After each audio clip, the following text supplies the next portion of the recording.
Bapak, Ibu, dan saudara-saudariku yang terkasih dalam Tuhan kita Yesus Kristus, salam sejahtera untuk kita semua. Berkat Allah yang Maha Kuasa senantiasa menyertai kita. Marilah kita mendengarkan dan merenungkan bacaan-bacaan kitab suci hari Senin tanggal 14 Maret tahun 2022. Bacaan pertama dari Nubuat Daniel pasal 9 ayat 4b sampai 10.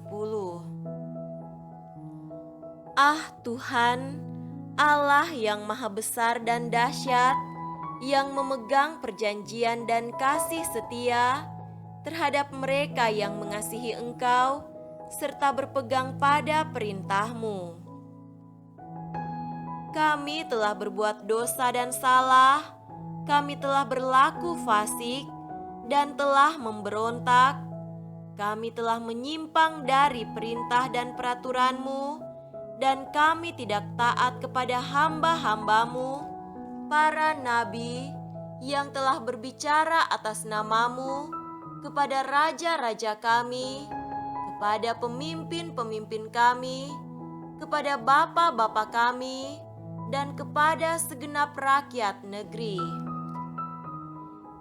Ya Tuhan, Engkaulah yang benar, tetapi patutlah kami malu seperti pada hari ini, kami orang-orang Yehuda, penduduk kota Yerusalem, dan segenap orang Israel, mereka yang dekat dan mereka yang jauh, di segala negeri kemana Engkau telah membuang mereka, oleh karena mereka berlaku murtad terhadap Engkau. Ya Tuhan kami, Raja kami, pemimpin-pemimpin kami, dan bapa-bapa kami patutlah malu, sebab kami telah berbuat dosa terhadap Engkau.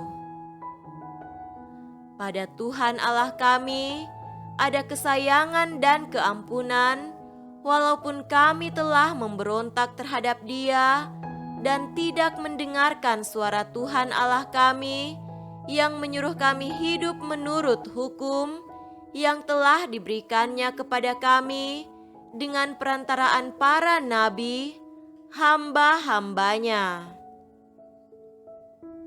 Demikianlah sabda Tuhan. Syukur kepada Allah. Semoga Tuhan beserta kita sekarang dan selama-lamanya. Inilah Injil suci menurut Lukas. Dimuliakanlah Tuhan. Injil Lukas pasal 6 ayat 36 sampai 38. Hendaklah kamu murah hati, sama seperti Bapamu adalah murah hati. Janganlah kamu menghakimi, maka kamu pun tidak akan dihakimi. Dan janganlah kamu menghukum, maka kamu pun tidak akan dihukum. Ampunilah dan kamu akan diampuni.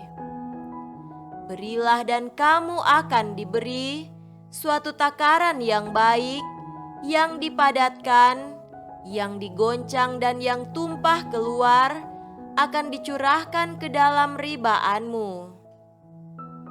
Sebab ukuran yang kamu pakai untuk mengukur, akan diukurkan kepadamu.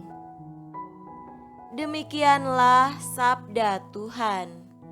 Terpujilah Kristus. Saudara-saudariku yang terkasih dalam Tuhan kita Yesus Kristus, tema renungan kita pada hari ini adalah murah hati seperti Bapa di surga.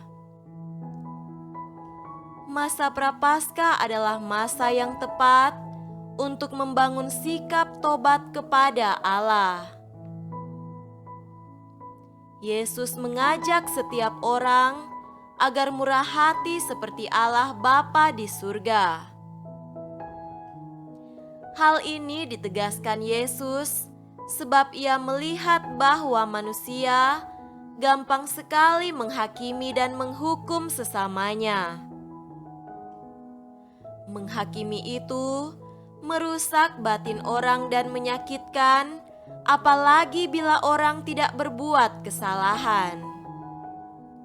Mungkin sesama keliru, namun mengambil tindakan, tetapi kalau begitu, ampuni dia dan arahkan dia berkembang lebih baik lagi.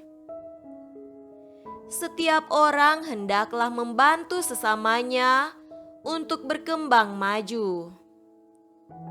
Bila ada kesalahan, sebaiknya kita tidak langsung menghakimi dan menghukum, tetapi memberi kesempatan untuk bertobat. Artinya, kita bertindak sebagai teman yang suka menolong daripada cepat menyalahkan dan menghukum. Hendaklah diperhatikan dengan baik hubungan antara dunia dan akhirat.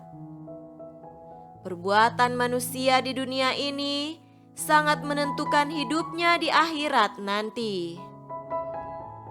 Karena itu Yesus bersabda, "Janganlah kamu menghakimi, maka kamu pun tidak akan dihakimi. Dan janganlah kamu menghukum, maka kamu pun tidak akan dihukum.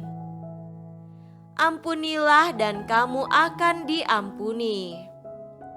Sebab ukuran yang kamu pakai untuk mengukur akan diukurkan kepadamu." Saudara-saudariku terkasih, supaya kita mampu menjadi teman yang tidak menghakimi dan menghukum, hendaklah kita murah hati sama seperti Bapa kita adalah murah hati. Bersama Daniel, sebaiknya manusia menyadari kesalahannya dan mohon pengampunan dari Tuhan, karena Allah itu Maha Pengasih. Kita belajar apa dari teks ini? Masa Prapaskah adalah saat istimewa untuk berefleksi dan bermenung di hadirat Allah. Pertama, berefleksi tentang kebaikan Tuhan yang sudah dialami selama ini. Kedua, kita melihat kelemahan dan kesalahan yang sudah dilakukan yang melawan kehendak Allah. Ketiga, bertobat secara pribadi dalam doa, puasa, pantang, dan perbuatan karitatif. Ambil juga waktu menerima pengampunan lewat sakramen pertobatan. Inilah jalan menuju keselamatan. Semoga demikian. Amin.